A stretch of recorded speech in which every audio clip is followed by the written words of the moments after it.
Selamat pagi dan salam sejahtera. Berita Pagi Sarawak bersama saya Debbie Amanda Padan bersiaran terus dari Studio HD Kuching. Kita mulakan berita edisi Selasa 26 Mei dengan perkembangan ini.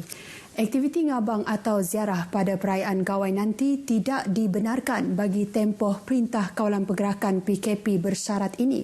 Menurut Timbalan Ketua Menteri Tan Sri Dato' Amar Dr. James Jimut Masing, arahan Jawatankuasa Pengurusan Bencana Negeri mengenai larangan itu adalah tidak bertentangan dengan etika ritual IBAN. Katanya ini kerana perayaan gawai dan upacara keagamaan seperti miring dan persembahan ritual khas adalah individualistik. Tan Sri Dato' Amar Dr. James menerusi kenyataan menjelaskan PKPB hanya mengurangkan sambutan perayaan yang kebiasaannya berbentuk komuniti untuk memeriahkan suasana berkenaan.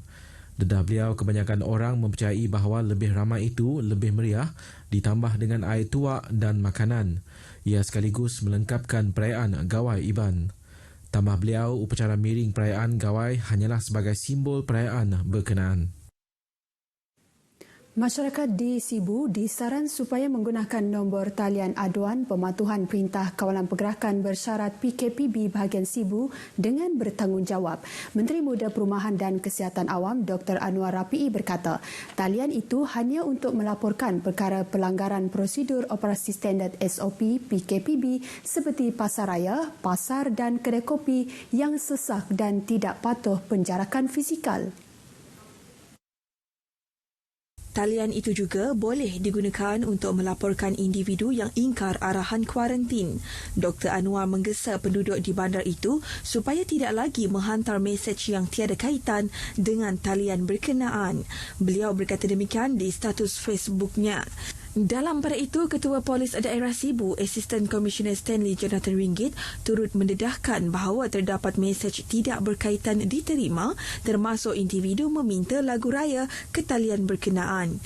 Penduduk di bahagian Sibu yang mendapati terdapat individu yang ingkar SOP PKPB boleh menghantar aduan melalui aplikasi WhatsApp ke talian 013-999-4158 atau hubungi talian 084-322222.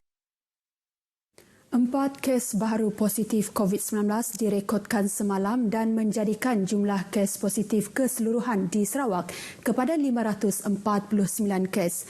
Menurut kenyataan yang dikeluarkan Sekretariat Jawatankuasa Pengurusan Bencana Negeri JPBN Sarawak, kes terbaru itu direkodkan di Kuching, Serian, Bintulu dan Tanjung Manis. Manakala 3 kes telah sembuh dan discharge dari hospital, iaitu 2 di Hospital Umum Sarawak dan 1 di Hospital Sibu. Jumlah keseluruhan kes positif yang telah sembuh dan discharge ialah 473 kes atau 86.16%. Semalam juga menyaksikan Serian, Bintulu dan Tanjung Manis bertukar status menjadi kuning setelah kes baharu dilaporkan di daerah tersebut. Menurut kenyataan tersebut, beberapa keputusan turut dibuat semalam, antaranya semua penuntut IPTA atau IPTS tempatan yang balik ke rumah baru-baru ini diminta menjalani saringan COVID-19. Penuntut yang telah diarah menjalani kuarantin juga perlu berada di rumah dan tidak dibenarkan keluar. JPBN Sarawak bersama Kementerian Kesihatan akan mempertingkatkan keupayaan pasukan penjejakan kontak untuk membolehkan pengesanan secepat mungkin kontak rapat kes positif baharu. Sementara itu, bagi mereka yang menyambut Hari Gawai, ngabang gawai dari rumah ke rumah dan rumah panjang ke rumah panjang tidak dibenarkan. Sambutan Syawal tahun ini pastinya berbeza berbanding sebelum ini bagi anggota bomba dan penyelamat yang merupakan antara petugas barisan hadapan memutuskan rantaian COVID-19. Berdepan dengan tugas mencabar ini, setiap anggota perlu mempraktikkan dan mematuhi prosedur operasi standard yang ditetapkan. Pengarah Jabatan Bomba dan Penyelamat Sarawak, Khairuddin Rahman bagaimanapun berkata, bertugas dalam normal baharu ini telah mendidik pegawai serta anggota untuk akur serta bersedia dengan arahan daripada pihak atasan untuk memberi perkhidmatan yang terbaik kepada masyarakat. kita sentiasa bertugas 24 jam dan 24/7 lah. Bermakna dalam meraihkan perayaan Hari Raya tahun ini juga, dan juga dicampur dengan PKPB ini, kita dapatlah melaksanakan tugas kita, sebab dalam tempoh PKP yang lebih kurang 60 hari lebih, kita dah sebati dengan apa yang tugasan kita lah, maknanya sekatan pergerakan. Jelasnya, di musim perayaan dan masih dalam tempoh Perintah Kawalan Pergerakan Bersyarat ini, segala SOP perlu dipatuhi walaupun sukar diterima. Bercakap kepada pemberita RTM di Kuching, Khairuddin turut menasihatkan orang ramai terus mengamalkan pencegahan dan perlindungan kebakaran di tahap maksimum agar perayaan dapat disambut dengan lancar. Sementara itu, bagi anggota bomba dan penyelamat yang bertugas pada musim perayaan dan dalam tempoh Perintah Kawalan Pergerakan Bersyarat PKPB ini, mereka tetap bersemangat tinggi menjalankan tanggungjawab bagi memastikan perayaan dapat disambut tanpa sebarang perkara tidak diingini berlaku. Perasaan tahun ini agak berbeza sikitlah, sebab kita menyambut seruan norma baru. Norma baru perayaan, maksud dia kita ni terpaksa ikut, bukan dia macam yang seperti biasa. Okay? Kita bercuti boleh mohon sebelum perayaan, tapi pada tahun ni agak berlainan sikit. Tapi walau bagaimanapun, kita tetap dengan akur dengan arahan-arahan semasa. Tiada tak banyak pun juga perbezaan untuk bertugas semasa perayaan, sebab kita dah terbiasa sebagai barisan hadapan jawatan bomba penambahan dari segi penyelamatan. Cuma perbezaan sikit PKP tu kita kurang sikit lah.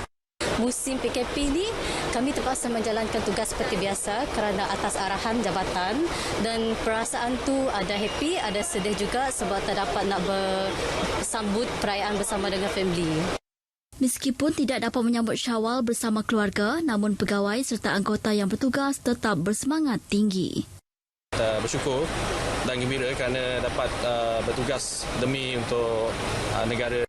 Selamat Hari Raya Aidilfitri, maaf zahir batin kepada keluarga di kampung dan juga pengurusan tertinggi jabatan. Saya sangat excited dan sebab tak semua orang akan terlibat dengan musim-musim perayaan, dengan lebih-lebih lagi dengan keadaan sekarang.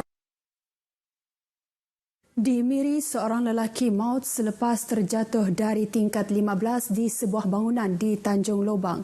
Ketua Polis Daerah Miri, SCP Lim Meng Siah memaklumkan kejadian yang melibatkan warga negara asing itu berlaku semalam. Mayat berusia 19 tahun itu ditemui terlentang dengan kepala berlumuran dengan darah. Siasatan menerusi kamera litar tertutup mendapati lelaki terbabit berada di ruang lift tingkat 15 dalam keadaan terhuyung-hayang seperti mencari pintu keluar sebelum terjatuh. Mayat telah dihantar ke Hospital Miri untuk bedah siasat. Sementara itu, dalam operasi Noda di Miri, 15 orang warga tempatan dan 3 orang warga asing ditahan ketika sedang berhibur di sebuah pusat hiburan Ahad lepas. ACP Lim menerusi kenyataan memaklumkan suspek berumur lingkungan 23 hingga 47 tahun ditahan kira-kira pukul 12.05 tengah malam. Kesemua suspek turut ditahan kerana tidak memiliki lesen hiburan selain salah seorang daripada mereka tidak mempunyai dokumen perjalanan sah dan menyalahgunakan permit. Tindakan seorang penyelia pusat pembinaan yang masih dalam tempoh kuarantin di rumah membuka gelang kod QR dan makan di sebuah restoran di Sibujaya mengundang padah apabila dicari pihak polis semalam. Mengetahui anggota polis pergi ke restoran tersebut, lelaki berusia 26 tahun itu kemudiannya menyerah diri ke Balai Polis Sibujaya. Menurut Ketua Polis Daerah Sibu, Assistant Commissioner Stanley Jonathan Ringgit, suspek mula dikuarantin di sebuah hotel di Sibu pada 17 Mei lepas namun dibenarkan pulang ke rumah 3 hari kemudian. Lelaki terbabit masih dalam tempoh kuarantin sehingga 30 Mei ini selepas tiba dari Kuala Lumpur. Tindakan undang-undang di bawah Seksyen 15-1 Akta Pencegahan dan Pengawalan Penyakit Berjangkit 1988 Akta 342 akan dikenakan terhadap lelaki terbabit. Lelaki terbabit tular di media sosial selepas memuat naik gambar sedang makan di sebuah restoran dan membalas komen kenalannya dengan mengatakan gelang kod QR yang dipakai sudah dibuka dari pergelangan tangannya dengan menarik sehingga kendur. Dalam kita merayakan Hari Raya pada tahun ini, jangan lupa supaya kita menjaga kesihatan diri dan juga kesihatan keluarga dengan mematuhi arahan-arahan di bawah PKPB yang telah dikeluarkan oleh kerajaan. Selamat menyambut Hari Raya Aidilfitri. Mengambil kesempatan mengucapkan selamat Hari Raya, maaf zahir batin, khususnya kepada semua warga kerja IPD Limbang, kepada ahli keluarga, rakan-rakan, sahabat taulan dan kepada siapa-siapa je yang mengenali. Saya ASP Khairul Rizwan bin Ahmad bersama pegawai dan anggota warga PDRM IPD Limbang mengucapkan Selamat Hari Raya Aidilfitri. Maaf zahir dan batin. Saya bagi pihak Jawatankuasa Pengurusan Bencana Bahagian Limbang ingin mengucapkan Selamat Hari Raya Aidilfitri. Maaf zahir dan batin. Dan juga selamat menyambut Hari Gawai Kayu Guru Geranyamai Lantang Senang Ruan Menua. We must win! We must win! We must win! Ingin mengucapkan selamat Hari Raya kepada semua rakan-rakan saya yang berada di Limbang. Selamat Hari Raya. Ingin mengucapkan selamat Hari Raya kepada suami saya yang berada di perantauan, kedua orang tua saya dan mentua saya yang berada di kampung. Tidak lupa juga kepada kawan-kawan saya. Maaf zahir dan batin. 00. Stay safe. Ucapan raya itu tadi mengakhiri berita Pagi Sarawak edisi 25 Mei. Biasakan dengan norma baharu, amalkan kawalan kendiri serta patuhi perintah kawalan pergerakan bersyarat. Kita jaga kita pasti menang. Saya Debbie Amanda Padan, jaga diri dan jumpa lagi.